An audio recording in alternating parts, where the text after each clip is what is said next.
ఇవాళ సార్ నా సినిమాలో ఒకడు అట్లా చేశాడు సార్ అంటే నీకు నైతిక హక్కు ఉందా? నాకుంది, ఈయనకుంది అడిగే హక్కు, ఆయనకి లేదు. నిజ జీవితం వేరు, సినిమా వేరు కదా సార్. మీరు నేర్పిస్తున్నారు సార్. పుష్ప సినిమాలో మీరు ఎక్సెప్షన్ ప్రతి ఒక్కటి మీకే వర్తిస్తుందా? కుదరదండి. అది ఆ ఎక్సెప్షన్ వేరే వాడికి కూడా వర్తించాలి.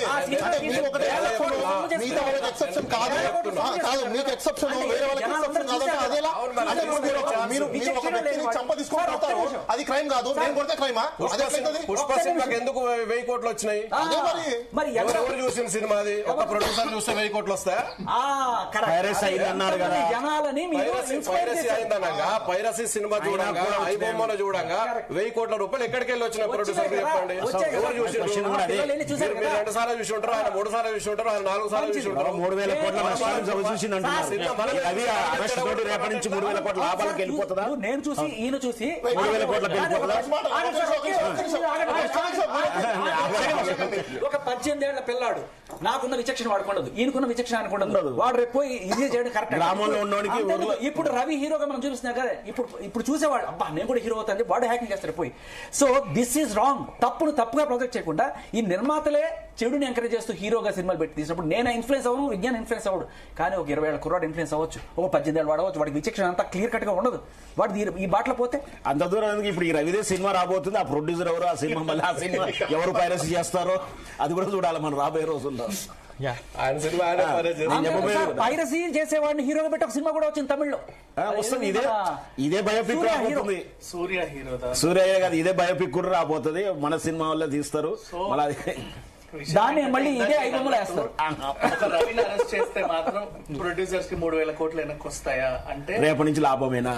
లాభమేనా అంటే వచ్చేమో చెప్పలేం కానీ అసలు 3000 కోట్లు నష్టం జరిగిందని మీరు చెప్పండి. 2 నిమిషాలు మీకు నష్టం జరిగింది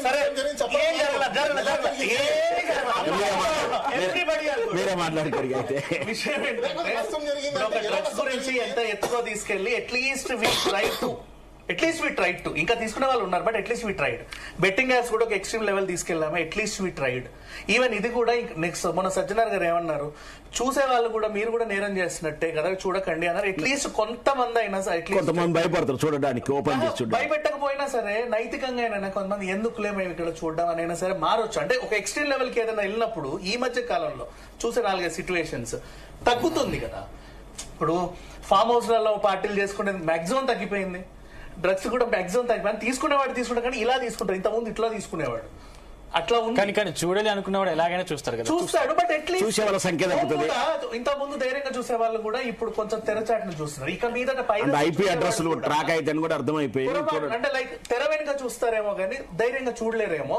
కనీసం నియంత్రించకపోయినా at least we can try to reduce the damage.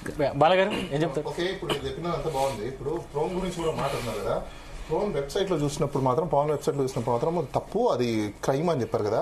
మన నెట్ఫ్లిక్స్ లో వచ్చేది ఏంది అంటే డబ్బులు కడితే ఏదైనా చేసేసుకోవచ్చు అంతేనా? ఫోన్ నాది కదా దాంట్లో, అంతే కదా. మరి ఎందుకు రాదు? నెట్ఫ్లిక్స్ లో వస్తుంది.